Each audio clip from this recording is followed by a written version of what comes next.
गल्ल्यातून दररोज नोटांची चोरी. जिवलग मित्रानेच केला विश्वासघात. नवापूर तालुक्यातील खांडबारा येथे धक्कादायक प्रकार उघडकीस आलाय.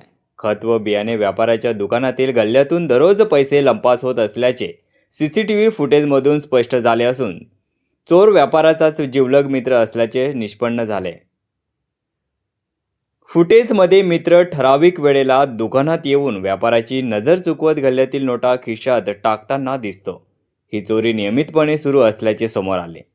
या प्रकरणी जितू सुरेश परदेशी यांच्या फिर्यादीवरून अनिल रंजनलाल शर्मा यांच्या विरुद्ध विसरवाडी पोलीस ठाण्यात गुन्हा दाखल करण्यात आलाय.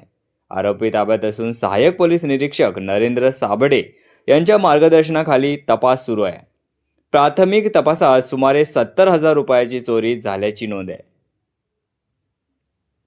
घटनेचे फुटेज व्हायरल झाल्याने खांडबारा एकच खळबळ उडाली. SMTV मराठीसाठी संजय मोहिते, नंदुरबार. मी महावीर कृषी सेवा केंद्र, खांडबारा, तालुका नवापूर, जिल्हा नंदुरबार येथे माझे कृषी निविष्ठेचे दुकान आहे, सरकारमान्य.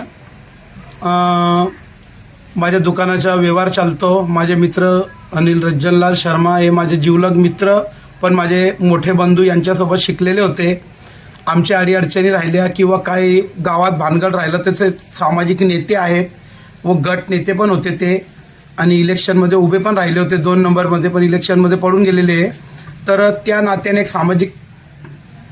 सामाजिक कार्यकर्ते नात्याने आम्ही त्यांना इज्जत द्यायचो आणि ते पण आम्हाला एकदम जिवलग सारखं ते वागवत होते. मग असं करता करता ते आता 3-3.5 वर्षापासून गल्ल्यावर बसायचे, पण 1.5 वर्षापासून इथं कंटिन्यू गल्ला सांभाळत होते. मग आता 1.5 वर्षापूर्वी आम्ही CCTV कॅमेरे लावले, पण कधी आम्ही चेक वगैरे केले नाही. पण 1.5 वर्षापासून भरमसाठ पैसे कमी पडायचे. मग माझा संसार तुटू नये म्हणून माझे मोठे भाऊ वेळोवेळी लाखोंची मदत केली. माझे मिसेसचे दागिने विकले, बजाज फायनान्सचं गोल्ड लोन काढलं माझ्या वहिनीच्या नावावर. असे पैसे करून पण पैशांची बर्बादी झाली 1.5-2 वर्षामध्ये. मग शेवटी आम्ही कॅमेरे चेक केले. आम्हाला शक आलं. एका जणाने आम्हाला म्हणजे बाहेरून सांगितलं, माझ्याच व्यवसायवाल्याने. मग मी पाळत ठेवली. मग काय माझ्या लक्षात येत नव्हतं. मग आम्ही कॅमेरे चेक केले, CCTV. त्या फुटेजमध्ये सदर व्यक्ती अनिल रंजनलाल शर्मा माझ्या गल्ल्यातून पैसे काढताना दिसलं. मग मी 1 दिवस, 2 दिवस, 4 दिवस असं नजर टाळून आम्ही तिकडं प्रयत्न केला. तर माजी सरपंच शैलास गावित हे बसलेले असताना सुद्धा त्यांनी त्यांची नजर चुकून पैसे चोरी केली. ही माझी अपेक्षा नव्हती. तरी त्यांना म्हणजे मला न्याय मिळावं, माझे पैसे मिळावे. माझे लहान बाळ आहे, मी कर्जबाजारी आहे, व्यापाऱ्यांचे पैसे देणे आहे, माझे घर विकला गेलेलं आहे, त्यांनी माझं घर बळकावून ठेवलेलं आहे. तरी त्या व्यक्तीला सजा व्हावी आणि माझे पैसे मिळावे आणि मला पोलीस संरक्षण मिळावे, कारण की तो व्यक्ती गुंड प्रवृत्तीचा आहे.